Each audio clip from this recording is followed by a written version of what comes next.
Hey guys, it is TheJellyBeans here again, and today I am reading you the last chapter of this book. The cover came off.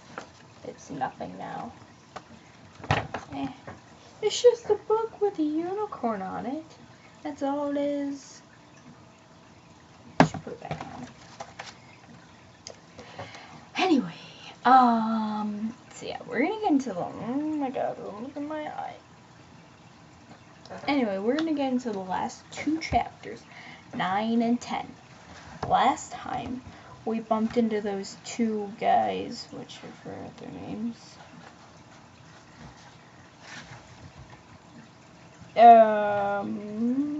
Baylor and Grinda. They turned into ducks because of a spell Jack and Annie did on them. And they turned into frickin' ducks. I don't think I showed you this picture last time.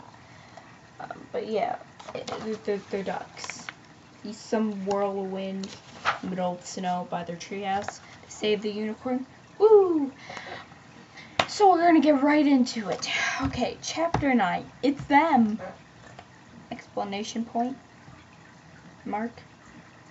One duck was gray with black and white markings. The other had a green glossy head and a rust-colored chest.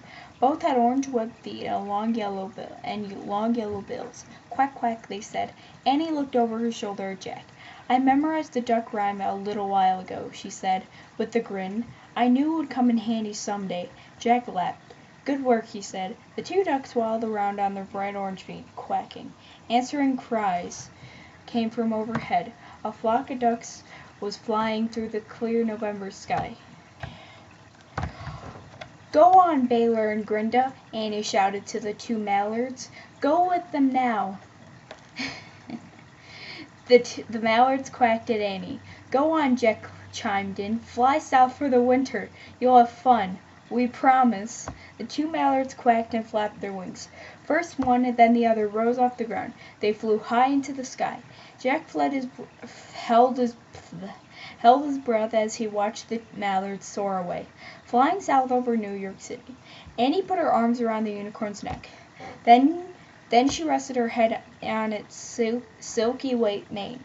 You're safe now, she said, but you have to leave us. I have to show you the way to the Camelot. The problem is I don't know how to do that. Huga. The taxi is back, apparently. Jack looked over at the avenue that bordered the park. A big yellow taxi was parked by the curb. I bet they were driving it magically. Maybe one of them was in the trunk and the other one was the driver, disguised. The driver was holding his horn, honking his horn. He waved through the window. What's the guy want? Said Annie, sitting up now. I don't know, said Jack. The driver jumped out of the car. He wore a cap and a plaid scarf. Hey, it's the same driver who deserted us outside the cloisters, said Annie. The passenger door opened of the passenger. Oh, maybe they rode here in a taxi. I don't know. I'm dumb. The passenger door of the taxi opened and a girl stepped out. She was wearing a purple shawl. And that's the girl who told us to get off at the wrong subway stop, said Jack. The taxi driver and the girl in the shawl both waved at Jack and Annie. Then the driver lifted his cap and pulled down his scarf. He had red curly hair and a wonderfully similar grin. The girl pulled the shawl off her head. Beautiful long black curls fell down her waist. It's them, said Jack. Teddy and Kathleen. Teddy, Kathleen, Annie shouted. Jack and Annie slid off the unicorn's back onto the snowy ground. The young enchanters ran across the snow to them. Annie threw her arms around Teddy. Kathleen threw her arms around Jack. The four of them laughed and tugged at the same time. That was you! That was you! That was us! I'm sorry I told you to get off at the wrong stop, said Kathleen, but Teddy was waiting for you there. LOL. Oh, I keep forgetting to show you guys the pictures. Here you go. Yes. Yep. Cool. And I'm sorry I left you stranded in the storm, said Teddy, but I knew you'd find your way to the cloisters. We thought you guys were two kids following us, Baylor and Grinda, said Annie. Yes, we just saw you turn into ducks, said Kathleen. Brilliant. Who were they? Asked Jack. Apprentices. I can't speak. Apprentice. Jesus Christ. Apprentices of the Dark Wizard, said Kathleen. We didn't know they were following you. Even Merlin didn't know. They were pretty creepy, said Jack. Yeah, but they actually helped us without meaning to, said Annie. They knew the unicorn's name. We thought it was Divine Flower of Rome, said Jack. I told get out of here. I don't want, no, computer. Alright. I told Merlin that clue might be a bit difficult, said Teddy. Divine Flower is Dianthus in Latin, the language of old Rome. So did Grindon Baylor know Latin? Said Annie. Hardly, said Teddy. The unicorn's name is famous throughout the whole other world. He is known for his great magic, and for his goodness, added Kathleen. We know about his goodness, said Annie. When we ran through the streets with his horn in the air, the blizzard ended, and everyone was I need a second. Everyone we passed cheered up and seemed to get more hopeful. Hi, hair. The Dark Wizard was trying to capture Dianthus so he could keep the unicorn's good magic from the rest of the world, said Kathleen. Merlin was very pleased that you had foiled the wizard's plan. In truth, I believe he would like to thank you himself. I believe he would like to thank you himself, said Teddy. He turned toward the yellow taxi and parked by the curb. The back door of the car opened and two grown-ups stepped out. A tall, elegant woman wearing a wine-colored cloak and a man in a dark blue robe. The man had a long white beard. The woman had long white hair. Merlin, whispered Jack. As the wizard and magical librarian of Camelot walked across the snow, Dianthus stepped forward to greet them. He bowed his head. Merlin tenderly stroked the unicorn's white neck. Morgan Le Fay turned to Jack and Annie. Hello, she said, smiling. It is good to see you both. Her lovely voice washed over Jack like music. You too, said Annie, hugging the enchantress. What are you and Merlin doing here? Jack asked. I have always wanted to visit New York City, said Morgan. Teddy has just given us quite a ride in that taxi. Merlin had to tell him to slow down several times. Morgan laughed and turned toward Merlin. Quite a ride indeed, said Merlin. Greetings to you both, Jack and Annie. Greetings, they said. Thank you for saving my beloved Dianthus, said Merlin. Long ago he was stolen from Camelot by evildoers. He was rescued by magic weavers in the Netherlands. To keep him safe, they used their art to hide him in their tapestries. I knew I could entrust you two to set him free on the day the spell was to end. But your mission turned out to be more dangerous than I intended. I did not know the Dark Wizard had sent his apprentices I'm having trouble saying that word. Apprentices to follow you and capture the unicorn. Poor Grinda and Baylor, said Annie. Now they're ducks. Oh, do not worry, said Teddy. The spell will wear off in a few days, and they'll find their way home. Yes, said Kathleen, and I am sure the Dark Wizard will have some other wicked plan for them. Aye, said Merlin, but they will no longer have the use of their black rope. He picked the rope up off the ground and handed it to Teddy. Take this back to Camelot and see that it is destroyed. Gladly, said Teddy. It must be terrible to work for the Dark Wizard, said Annie. She looked at Merlin. I'm glad we worked for you instead. Merlin smiled. And so am I, he said. On your last 4 missions, you and Jack have proved you know how to use magic wisely, and for that I now entrust you with one of Camelot's greatest treasures. Merlin pulled a spiraled wand from his robe. I give you the wand of Dianthus, he said. As you can see, the wand is made in the shape of a unicorn's horn. It has a bit of his magic in it. Merlin held the silver wand out to Jack and Annie. Jeez, I cannot. Maybe it is a unicorn horn, because it sure looks like it in the pictures. I think Merlin's a killer. Like, comment, and subscribe if you agree. Oh, pretty cool. Dang. Dang. Jack took the wand from Merlin. He burned it in his wand. Jesus. He burned it in his hand. With cold or warm, he couldn't tell which. It burned in his hand. With the help of the wand, you can make your own magic, said Merlin. But you can only use it after you tried your hardest, said Morgan. And remember that it can only be used for another's good.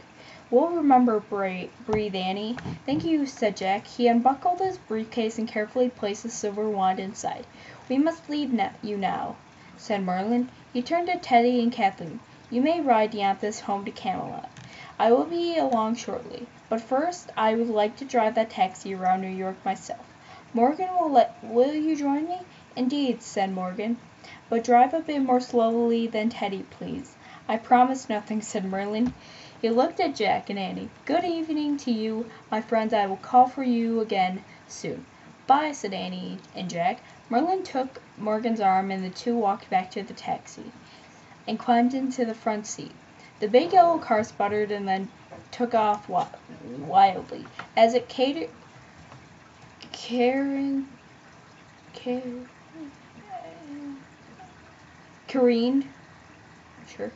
up the avenue, Merlin blew its horn. A huga huga. And there's the taxi.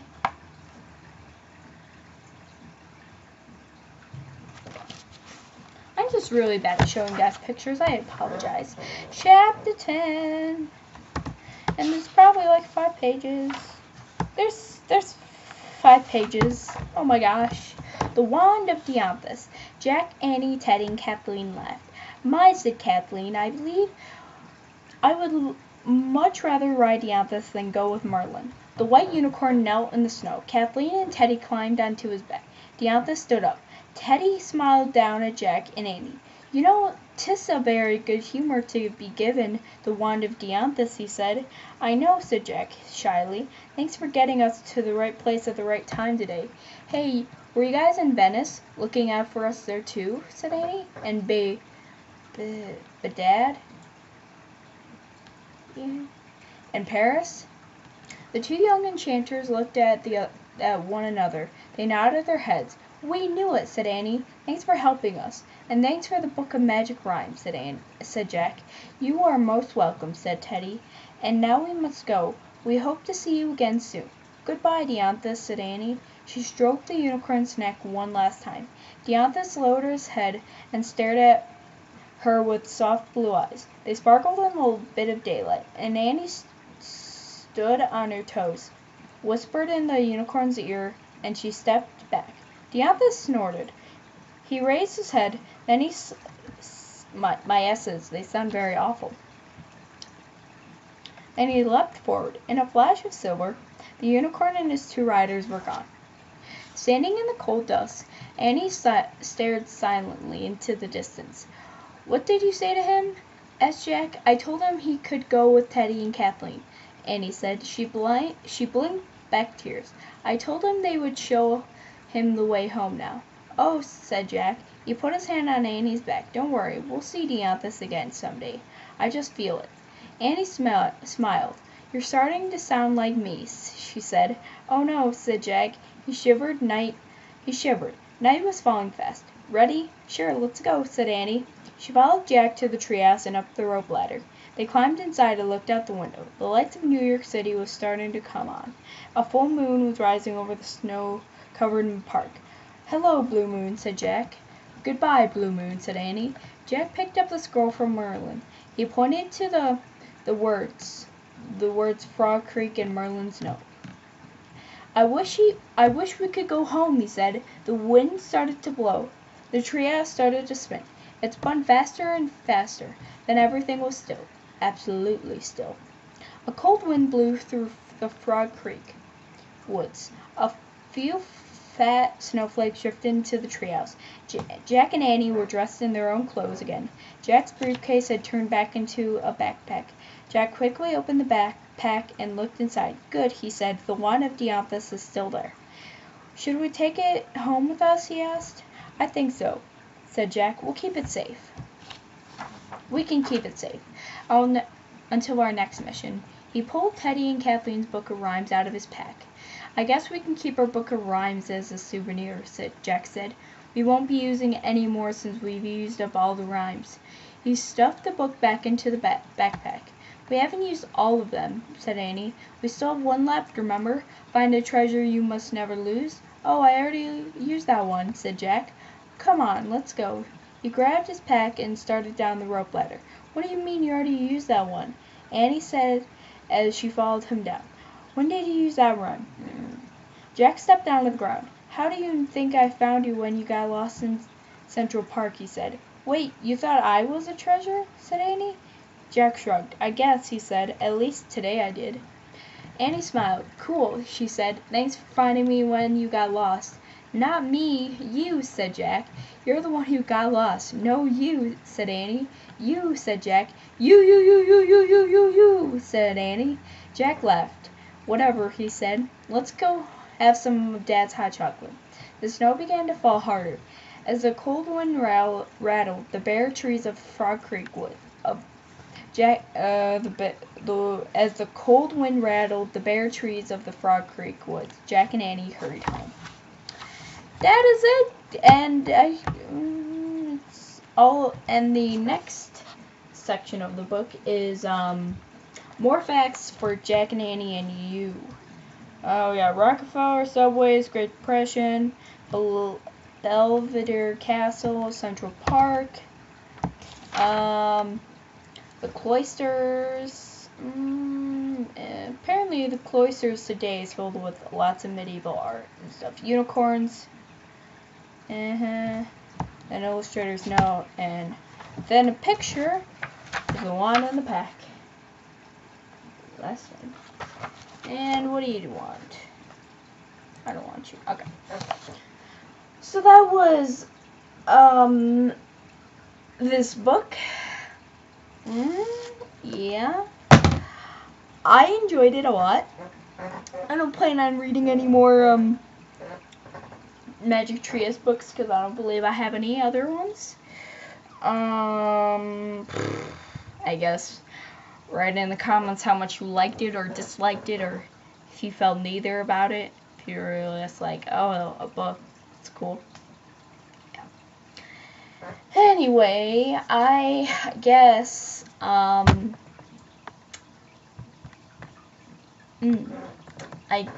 I will leave it off at here, and I will see you guys in the next episode of whatever I play next, and I will see you next time. Bye!